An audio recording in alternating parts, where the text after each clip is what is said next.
Okay. Okay. So, I know, I love you very much.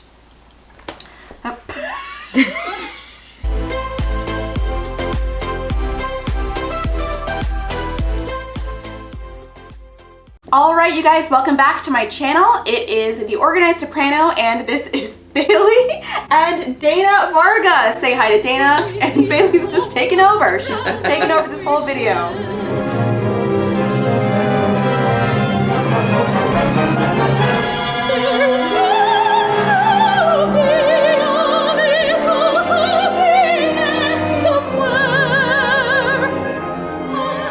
Alright, Dana, tell us a little bit about yourself. I've already told them that you are a wonderful soprano and voice teacher. So tell us a little bit about yourself. Where'd you go to school? Where'd you grow up? I grew up in Westchester, New York, and I went up to my undergraduate at University of Massachusetts Amherst. So got like the big school experience, which was really fun. And then I did my master's at New England Conservatory and my doctorate at Boston University. Awesome. Yeah, and you know, I've been in Massachusetts since I was 17 and don't have any plans to leave. It's my place. Yeah, it's your place. Definitely my place. How is the weather compared to New York? New York gets pretty brutal snow, doesn't it? It's about the same. It's about the same? Yeah. How long have you had Bailey, actually? Yeah, we've had her for 2.5 years, and she's estimated to be about 3.5. She was a rescue. She's super cute. Thanks. She's a beagle, yeah? She's a beagle. Beagle. Yeah. She's a good girl. Oh. Now you have a baby. Yes, my baby is 1.5, so he's exploring free will currently, which is really fun for all involved. And we've got another one on the way in June. Oh my gosh, so you are super busy. Super busy, definitely. So in your life, you are a professional soprano. You're out there working, singing, and teaching, and running an opera company. Yes. That's a lot. Yeah, so my opera company, Metro West Opera, was founded about almost 11 years ago. And it's been a lot of blood, sweat, and tears, but, you know, we've grown a lot and it's going really well. And now that I have so much else going on, I've been delegating a lot of that work to other members of my team, which is really great. So I'm still the artistic director, but I don't have quite as heavy a job description, which is awesome. How did you decide to do that? How did you decide to take that on? That's a really big task. Well, it was an accident. I was at a church. I was working at a church job in Weston, Massachusetts, and thought I loved, great people, great job. And they had this big room called the parish hall with a big red curtain and a little stage. And one day I just went into the office and said, could me and my friends do Dido and Aeneas? They were like, sure, go ahead. Because no one really ever uses the room other than for coffee and stuff. And so we did it, and they all came and donated to help us fund it. And there was so much demand, and people loved it so much that it literally accidentally turned into an opera company. Wow. And now here we are with full productions, vocal competition, seminars on like business of singing. We're like, you know, we do all the things now. It's pretty crazy. That's so crazy. Yeah. How that just accidentally started. Yeah. I mean, it was a lot of work becoming a nonprofit and all that stuff, but it was also great because I learned a lot about how that stuff works. I hear a lot about it, and it's really great. I actually did audition one time, but it was like a long time ago. That was a long time ago. It was Yeah. terrible. I don't remember, but yeah, It was, trust me, it was terrible. Tell the viewers a little bit about your view about entrepreneurship and singing. I think that's really interesting because a lot of singers go to conservatory and they come out and they're just expecting to get work and expecting to go and audition and land gigs and stuff like that, and it's not going to be sort of a businessy kind of thing, but it is. Yeah, I mean, I call it the myth of the pipeline, and the pipeline is the idea that schools still teach, which needs to be changed. That they teach this idea that you go to undergrad, you go to grad, you go to young artist programs, you get some exposure, you get an agent, you do competitions, and then you have a career. And I call that the pipeline. And the pipeline works for about 1 to 2% of singers. 1 to 2%. 1 to 2% of singers who graduate from grad school in vocal performance. And so the other 98 to 99% have to figure it out. Some of them choose, you know, to change careers, and others figure out a way to be very entrepreneurial and, you know, discover a way to have professional singing as a part of their life just by following a different path. And there's many different ways a person can go, with church music, with oratorio, with exploring art song, with doing opera part-time. But I do find that almost all working singers have to have a correlating career. I call it correlating because I hate backup or plan B. But I like that you call it correlating career as well. It's exactly. Yeah, I feel like backup career has a bad absolutely, and it stigma or gives people a complex too. Yeah, exactly. So I feel like singers today need to understand that they have to have another skill set in order to plan on having that correlating career. And if they don't end up needing it because they're singing so much, great. But that correlating career in my case is teaching. I have 50 students. In your case, it's this, which is awesome. And then some people have, there are all sorts of correlating careers. I know singers who are doctors. You do too. I know singers who are massage therapists, and just all kinds of things that complement their lives in singing. And some of those jobs can be remote so that singers can travel. But also, I mean entrepreneurship in that singers have to realize that they're singing, and them as a singer, they are a business. So they have to learn how to hone their own materials, how to market themselves, how to get good recordings, how to network properly. It's not going up to someone and handing them a business card and saying, please hire me. It's more, showing your collegiality and just, being a good colleague so that people hire you back, and pursuing opportunities that you hear about, showing up to auditions. It's a lot of work, and it never stops. Yeah. It's very rare that a singer just suddenly doesn't have to do any of those things anymore because someone else is taking care of it. Again, that's the 1%. So singers are entrepreneurs, and the sooner they can learn that, the better. Exactly. How do you suggest that young singers develop a second skill? Do you suggest? Again, I say the earlier the better. Yeah. Okay. I try to reach high schoolers as much as I can with the whole idea of singing and entrepreneurship and correlating careers. Whether that means for them a double major, fine, or it can simply mean that they're keeping the other skill set in their mind throughout, because not everything requires a degree. Right. Like massage therapy is an example, or cosmetology. But planning on it from the beginning. In my case, I was fortunate to know very early that I loved to teach and that I would be a teacher. I didn't know in what capacity, but I knew that I would be. So just knowing as early as possible that you are going to have to hone a second skill, and there you go. It might mean school takes a little longer, but it'll absolutely be worth it. Some of the most successful singers I know they do coding.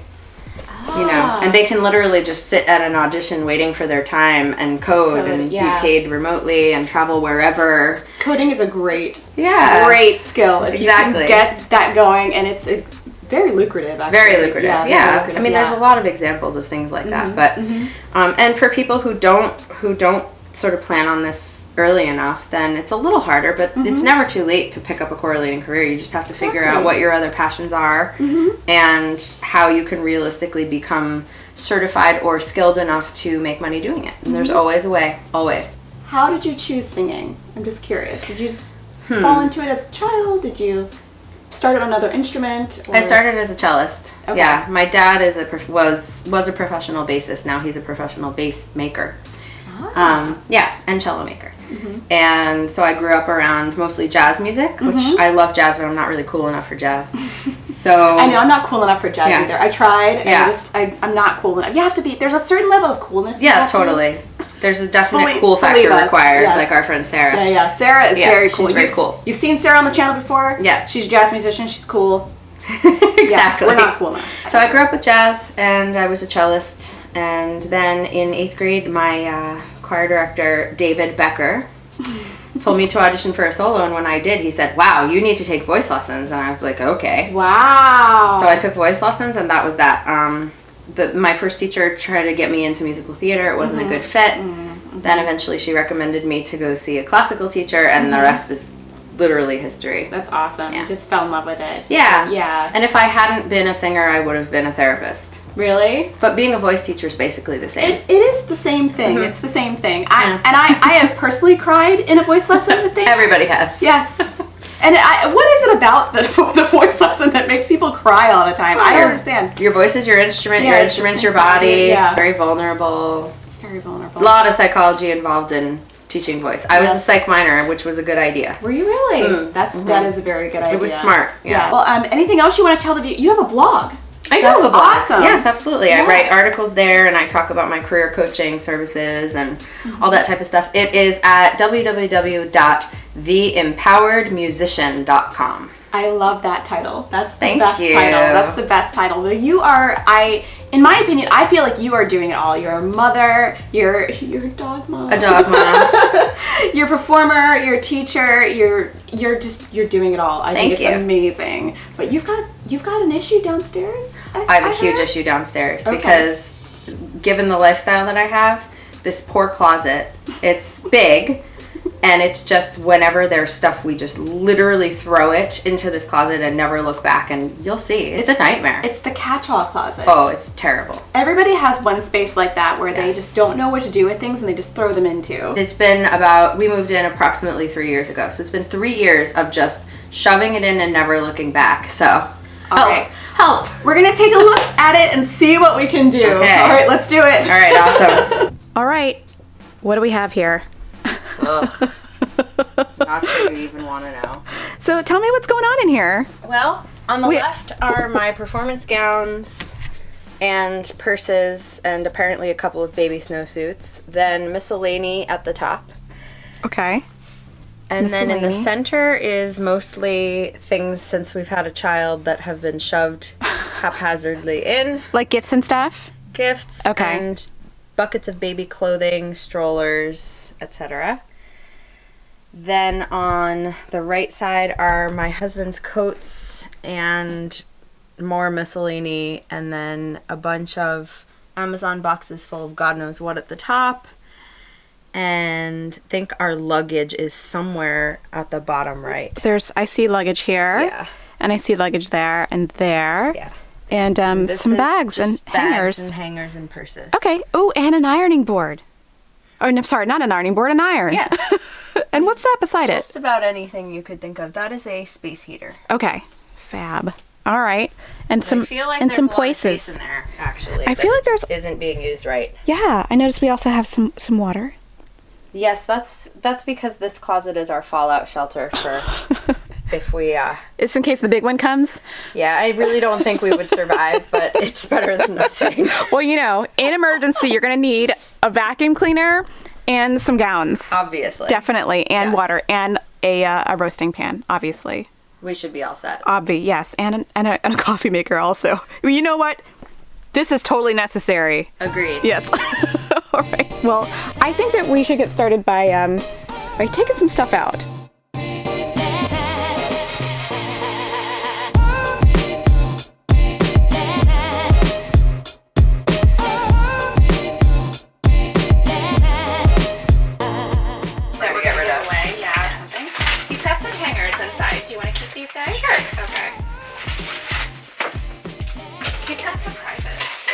I feel like most of the things in this closet will have hangers. Who knows? Who's that? Who knows? Like when the last time. Just in case, if you want to go to something look real cool. Great.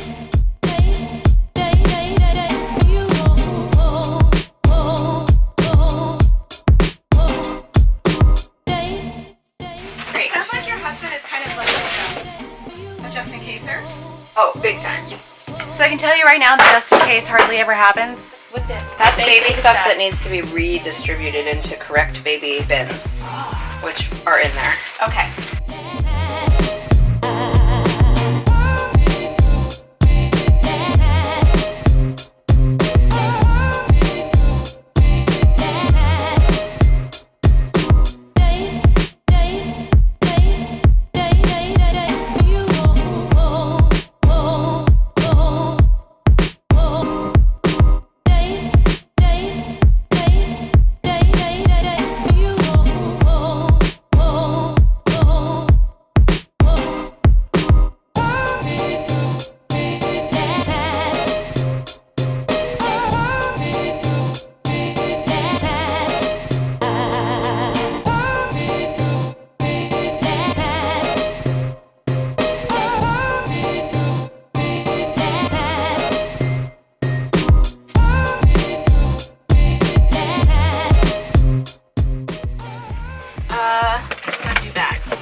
No, what is that?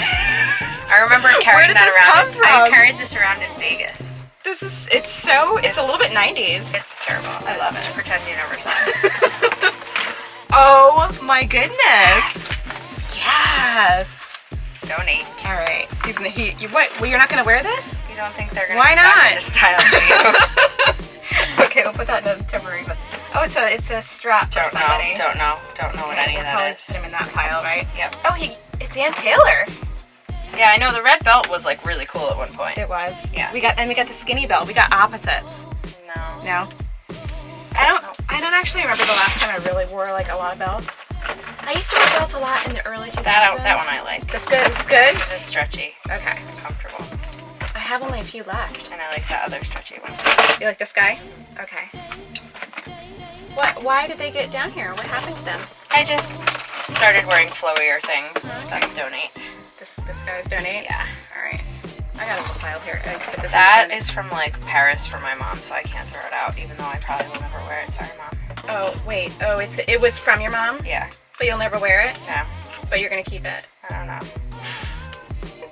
No, let's donate it. Yeah. Sorry. Bye.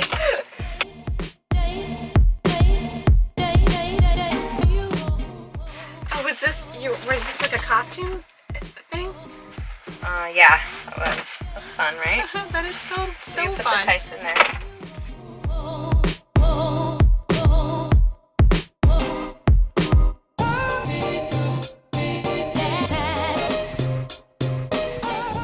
All right, we are all done. Ooh. We can totally find everything now. We gave designated sides. So this is sort of her husband's side, full of all of his things and clothes. And then there is Dana's side with all of her things and clothes. And in the back, we've got a new shelving unit that you got from Amazon. Is that right? $75? Mm-hmm. Love it. I will link down below. And it's basically baby stuff. What else we got in here? We got some purses. Baby stuff, a couple purses. Mm-hmm. Our air mattress. The air mattress, the car seat and stuff. And we were able to use this corner for things we don't need to access all the time, but it's easy to get to. At least the baby stuff is all together now. And the vacuum cleaner fits right in here. So we can basically now walk around this whole situation. We didn't have a lot of floor space before, right? We can easily walk around and we can see everything. What do you think, Bailey? Bailey. What do you think? Yay! Thumbs up for Bailey, you guys. All right, so we're all done. What do you think? I love it. Thank you so much for your help. It's all ready for baby. Yes, we got so baby much stuff better. To grab whenever we need to grab it. And husband will be happy, even if he grumbles, he'll be happy. He's gonna have to take up some stuff though. Yeah. We didn't even talk about that. Like, what do we got? What do we got here? This all is gonna go to the garage because it's not needed anytime soon, and then we got some other stuff here. Yeah, it's in good, safe tubs. And this is all donate stuff, right? It's all donate stuff, other than the peanuts, which are I don't know what they are. They're a fun toy. Bad for the environment. They are bad for the environment. All right, well, I hope you guys enjoyed this declutter and interview with Dana Varga. Find her online. You can visit my website at danavarga.com. There it is. There it is. All right, you guys. I will see you guys in the next video. Bye. All right, now I'm covered in your hair. That's what I'm for. I think she licked her butt a little during that. Maybe people will think it's funny.